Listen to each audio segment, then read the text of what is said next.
another episode of Pet Talk. I'm Rachel. And I'm Riza. And today, kasama natin ang napaka-sexy at napakagandang premier drama actress ng Kapuso Network, Lovey po! Hello! Hi! Yay! Grabe, sobrang parang todo ang mga aktingan ninyo sa Beautiful Strangers lately.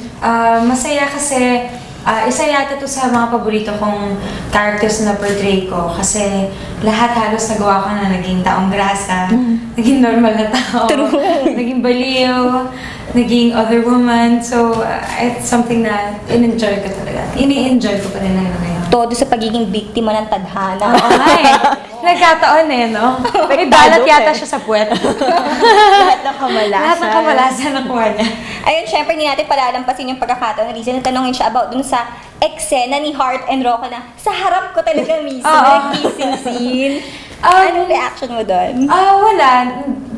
Bago pa kasi nangyari yun, bago sila mag-kiss, sabi ko kay Rocco, galingan mo na yan ha, si Heart Evangelista yung halikan mo, kaya go mo na yan, enjoy it, parang ganun. So, nung karaoke sila, I wasn't there during that time, pero si Heart daw, nakailang takes yata daw siya, 5 ba? Or 4 takes? Wow. Kasi she was laughing. Pag magkakalapit na sila, tatawa daw siya, hindi daw niya kaya kasi ako yung nakikita niya. At saka super close friends kayo. Oo, super close. So sabi ni Heart, pag hinahalikan niya si Rocco, parang ako na rin yung hinahalikan niya. So parang sabi ko, incest! Ganyan-ganyan. Nakakatawa.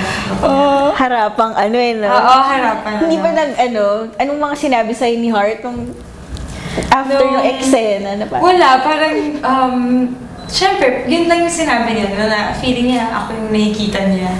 And then, mentioning Heart na nga, parang paano yung closeness? Parang sobrang BFF goals talaga yung mga ginagawa nyo in life. Yes, friendship namin ni Heart, matagal na rin kami magkaibigan, but I also believe na hindi lang yun sa tagal kundi ko anong lalim na pinagdaanan yung dalawa, quality talaga.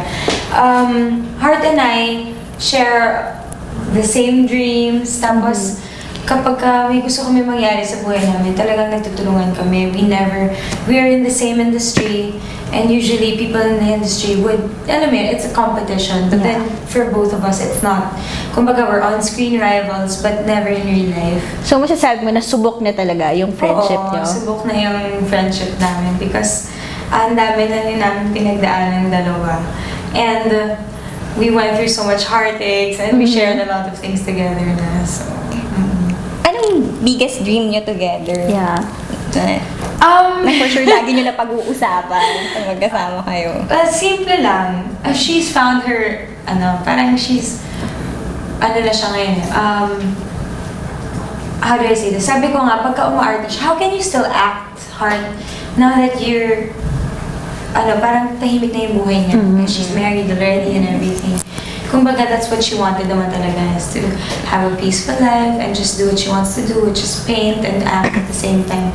Wala na siyang issues. Yeah. So parang for both of us, parang yun yung goal namin as a person na in the future, maging tahimik and settled. That's exactly.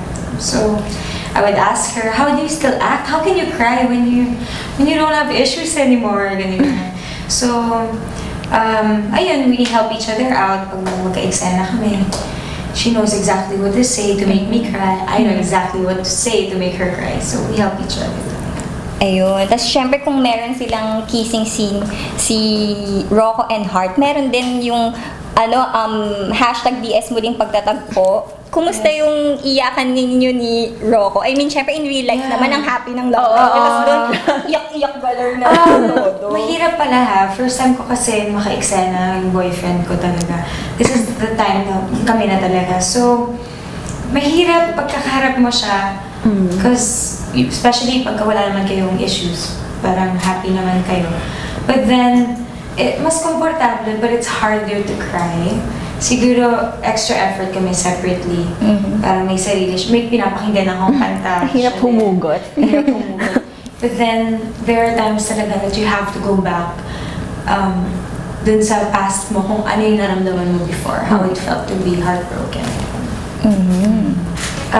Honestly, huwag sana lumaki yung ulo niya. But, he puts me in a good mood eh. He's a very jolly person. So, ako, pagka kunyari, syempre, pag